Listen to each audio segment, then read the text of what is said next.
Alright, so today we're going to make a video about cracking. Uh, these questions in the exam are generally used in 1 to 2 markers, sometimes some 3 markers, but generally 1 to 2 markers. There'll be balancing equation questions. Some other 1 to 2 mark questions can be about the conditions as well. Alright, so what is cracking? Cracking is the process of converting very long chain hydrocarbons into a very high percentage of short chain useful alkanes and alkenes to meet demand. There's generally two types of cracking. There's thermal cracking, which is the harsh conditions, which are usually 1,000 degrees Celsius and a high pressure of 70 atmospheres. So 1,000 degrees Celsius and high pressures of 70 atmospheres. Generally, they don't ask for the specific amounts, but generally it's good to know them. But they you can get away generally with saying high temperatures and high pressures, but it's good to know and say in the exam just in case. Thermocracking breaks hydrocarbons into a high percentage of alkenes and comparatively few alkanes. So when you're actually cracking something, as I said before, you're converting the whole point of cracking is you'll get a very long chained hydrocarbon. I can make one right now. So it's again.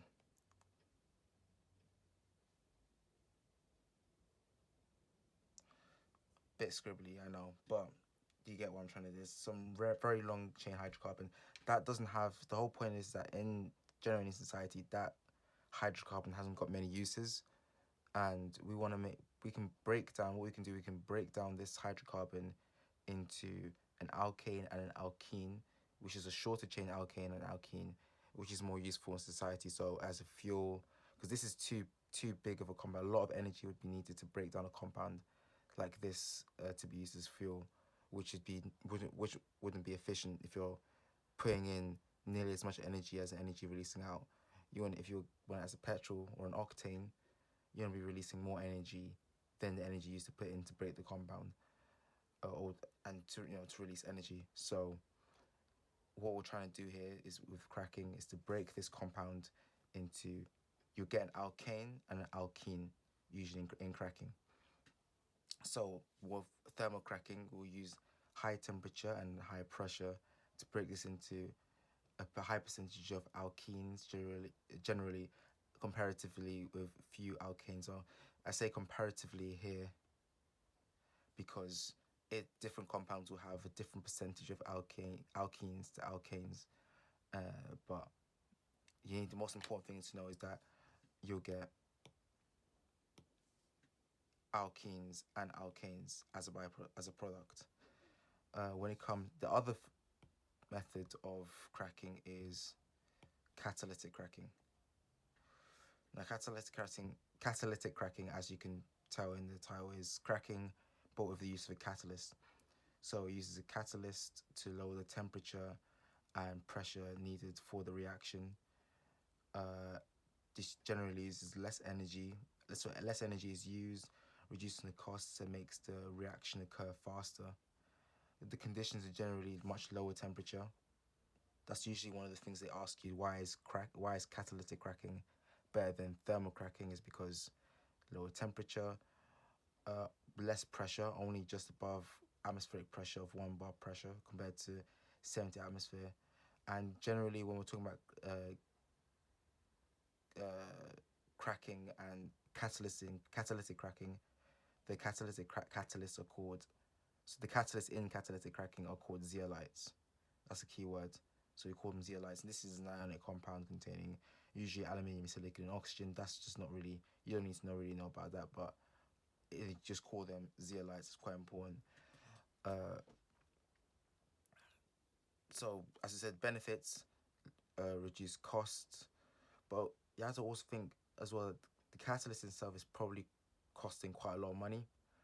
So that could, you know, it's generally, although the catalyst costs a lot of money compared to constantly, you know, constantly using the catalyst. 'Cause remember, catalysts can be reused and they don't get used up in the reaction. That's probably, it's overall on a long-term basis, the benefit of using a catalyst outweighs the cost of using it in the first place, because you're spending much more money here in the long term compared to here. However, if you're doing, this is an AS video, but if you do A level, just know that catalysts can be poisoned, which is something that could be a potential downside of using it. So you have to make sure that if the catalyst doesn't, make sure the catalyst doesn't get poisoned, so that it can be used as efficiently as possible. Generally, the products of catalytic cracking is it's not exactly the same as thermal cracking, which you get a lot of, could be a potential downside. You get more benzene rings. Unless you really want benzene rings, then you know you probably don't want as many benzene rings. You probably want more alkanes and alkenes, like straight chain alkanes and alkenes. But catalytic cracking gets more benzene rings and short hydrocarbons. So what I mean by this is that when I say it's probably not a benefit, is because you want to get the same products of this. This is generally what you want. However, although you're spending your cost will be low from this, you're probably less likely, you're probably spending as much, because you then have to convert these compounds into the compound that you want, which could increase the number. You're increasing the number of side reactions, which probably decreases the percentage yield of your compound, and in a way your atom economy as well. So this you have to really be very specific about. You have to really, if you get a 6-mark question and asks you to compare, you have to take into account these questions. You can get 6 markers that would say evaluate the uses of thermal cracking compared to catalytic cracking. That could be a question. Also, when it comes down to catalytic cracking, when I mean those side reactions, you're converting long chain alkanes into, for example,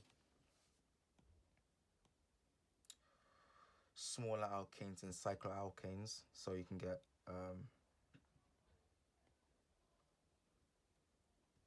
smaller alkanes and cycloalkanes.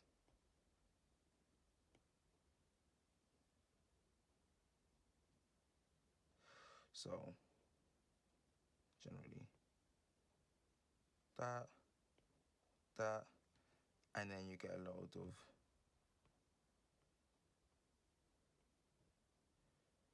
these type of compounds.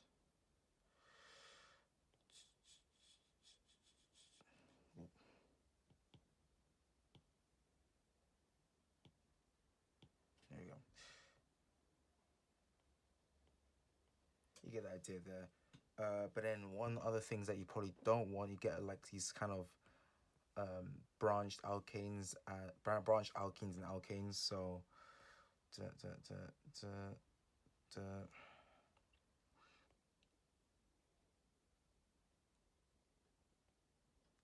and unless you really, as I said before, it depends on what you want, but generally in practice these aren't really required. You don't want these side chains. You really want to get these straight chain, the straight chain hydrocarbons that you like to get, like you would in thermal cracking. You want to get these. If I wanted to cut this in half or cut this into into a smaller, I'll just use a random one here, for example, but you want to get more of this, as I said here, for example, this one here. Let's do 1, 2, 3, 4, 5 pentane, or pentane or 6. 1, 2, 3, 4, 5, 6, 7, 8, and octane, which is petrol, which is very, very obviously a dying breed now, but still very useful in society. Petrol, so that's very useful. So you can still get an octane here. However, you're gonna get all these side products in catalytic cracking, whereas you're in thermal cracking, you're more likely to get your straight chain compounds in a higher percentage. So I say branched alkanes and alkenes.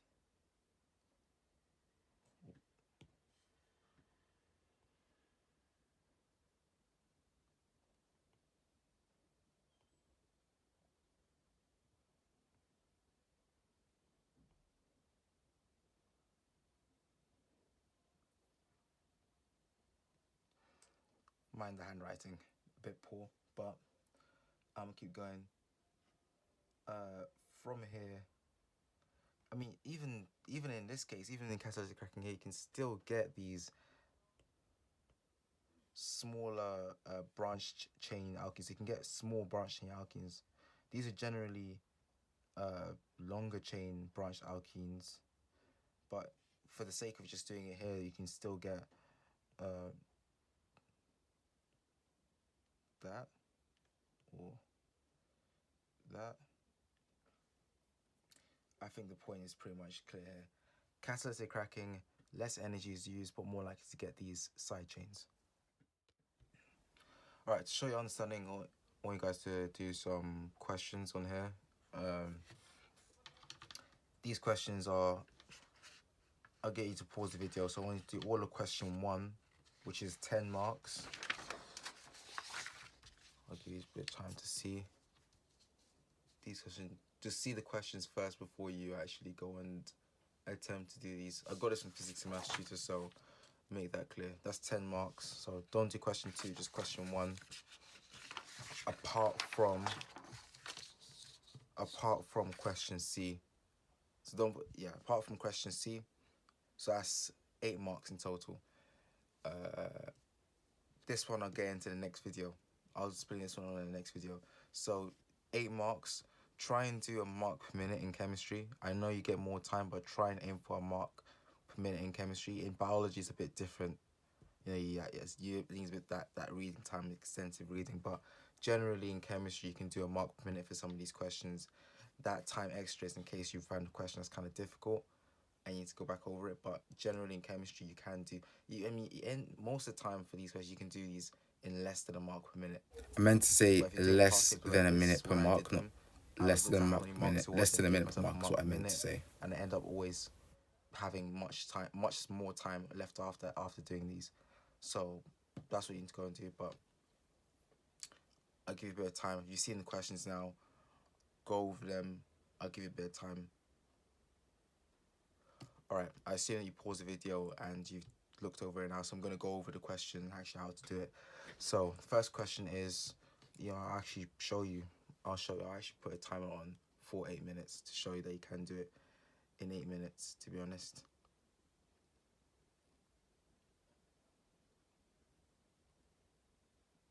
Alright, I haven't read this. Okay. So, central heating fuel obtained by the fraction distillation of crude oil contains saturated hydrocarbons with the molecular formula C16H34. Give the meaning of the term saturated and hydrocarbon. So saturated is just talking about all of there's only single bonds. They generally give you like a lot of terms to say, but they generally talk about either only carbon single bonds,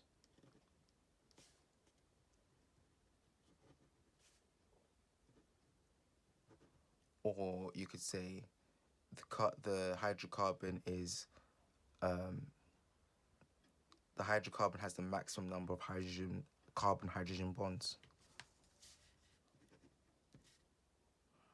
I'll just say hydrocarbon here. You know what that means, hydrocarbon. They usually give you more space.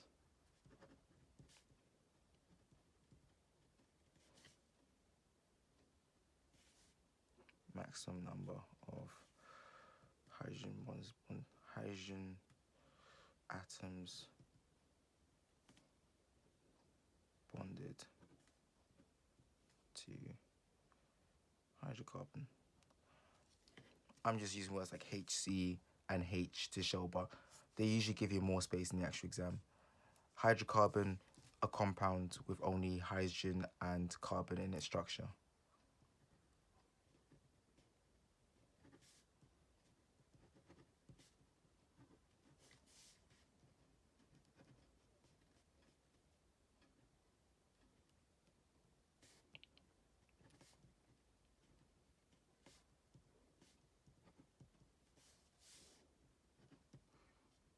You could probably get away with just saying a compound of only hydrogen and carbon, if I'm being deadly honest. If the boiler of a central heating system is faulty, a poisonous gas may be produced during the combustion of C16H34. Write an equation for the reaction that forms this poisonous gas and one other product only.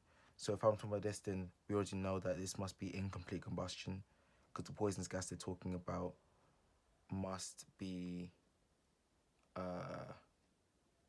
carbon monoxide. That's the only one I could think of right now. So yeah, carbon monoxide is generally the dangerous gas that they're talking about. Carbon dioxide, inhaling it, not as bad as carbon. It's not as bad as carbon monoxide. So C16H34. This is just balancing equations. Going to get 16CO plus H2O. How many hydrogens we have? 34. So I say 17. This obviously plus oxygen, so it's going to be 17.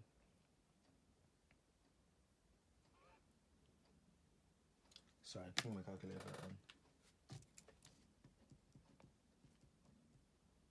32. That's 33. 33. So 33 over 202. That's generally what I think. I said we're gonna skip the C question, but that should be it. A hydrocarbon C16H34 can be cracked to form CaH18 ethene and propene. So they tell you what's in your compound. They tell you what you're cracking it into. So hydrocarbon can be cracked. So C16H34 to form. They tell you they form C8H18 plus. I mean, this question pretty easy. They literally tell you what's in it.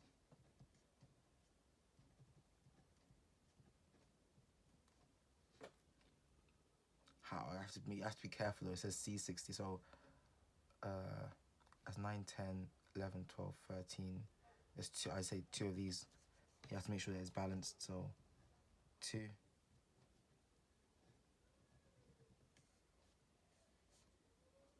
If you make a mistake with this, you can just do it underneath.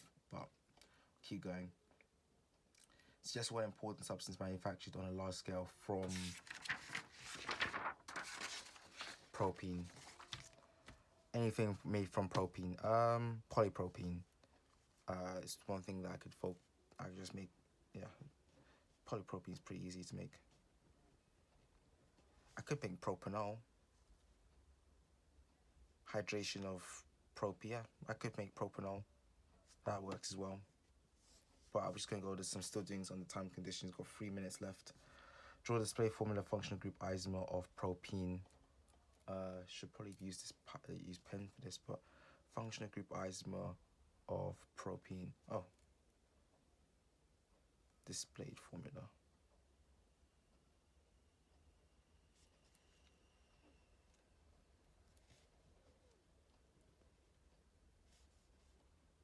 I could just do this, to be honest.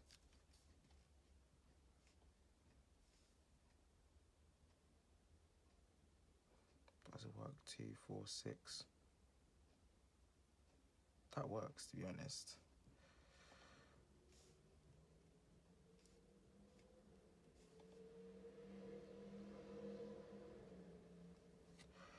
There are many structural isomers with molecular formula C8H18. Draw the structure of. This should be quite easy for you. Draw the main pent. 1, 2, 3, 4, 5. 2, 3, 3. Trimethyl. 1, 2, 3. CH3, CH3, CH3, and then don't forget your H2s here. H3, H3. Compound C8H18 reacts with chlorine to give several haloalkanes. Give the UPAC name of the following haloalkane. Longest chain 1, 2, 3, 4, 5. 1, 2, 3, 4, 5, 6. 6 is the longest chain. I'd go for 2 chloro. So 2, 1, 2, 3. So 2. So 1, 2, 3, 4. So 2, 4 dichloro. Go for the chloros first. And then 1. So that's then 2, 2, 4.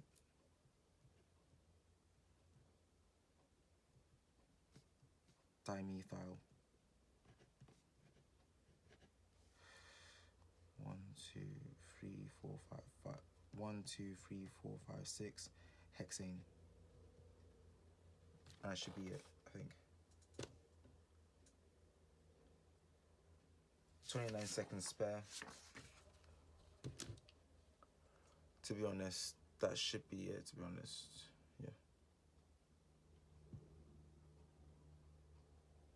I don't really think I could.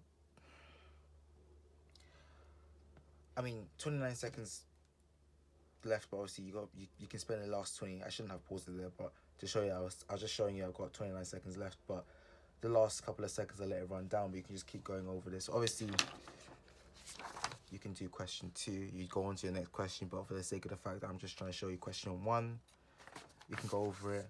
I feel quite confident about this. 2, 4, propene. I feel quite confident about the other questions. You can go over it, but I've got the mark scheme here, so I can go and get out. Alright. So mark scheme here. Let's just go through the questions. So mark 1 was for saying for saturated single bonds only, or only carbon-carbon single bonds. They'll allow that. Or you could say no double bonds. And in hydrocarbon, saying a compound with only, they had underlined only. If you don't say the word only, then use marks. A compound with only hydrogen and carbon in its structure.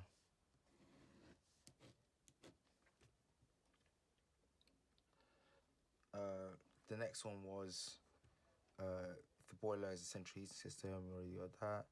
Balancing equation for the incomplete combustion of C16H34.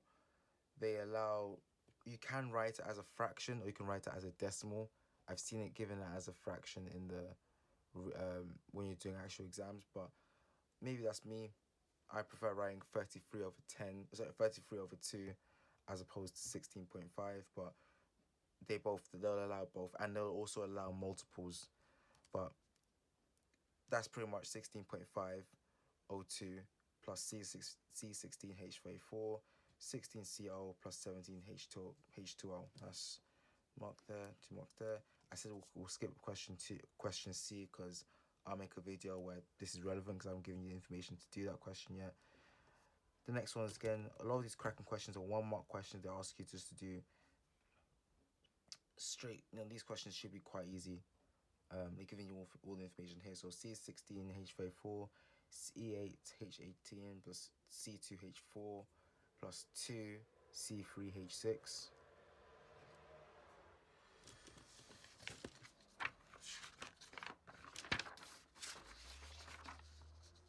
And then we said one of the, so suggest one important substance for manufacturing a single scale suggest one important substance that's manufactured. Suggest one important substance manufactured on a large scale from propene, which was polypropene. They say polypropene there, but they allow propan 1 or 2-ol. They allow either. You don't even have to say propan 1 or 2-ol, to be honest. They'll allow you. They say in brackets here, so it's not necessary. It's a very short compound. Propan.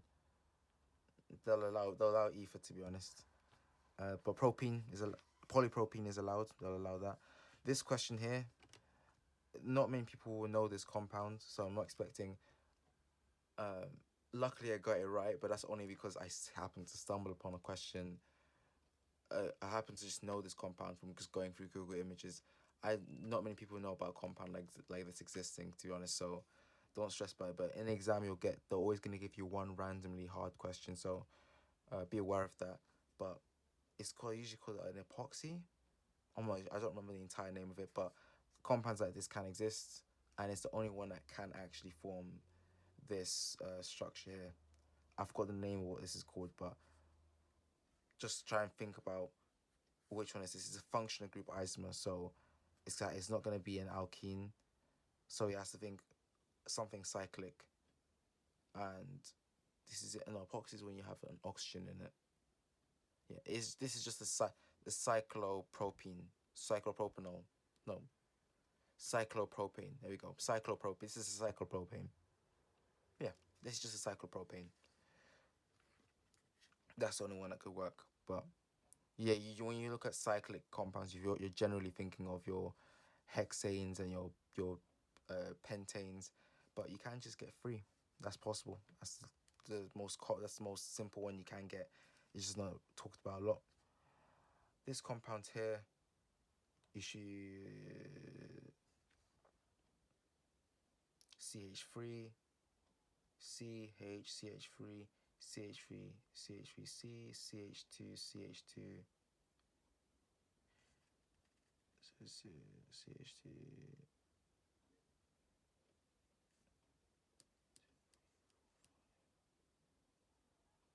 Yeah, sorry. CH2 then CH3. That's fine. No problem there. And then 2,4 dichloro 2,4 dimethyl hexane. And that'll be 8 out of 8 for this part here.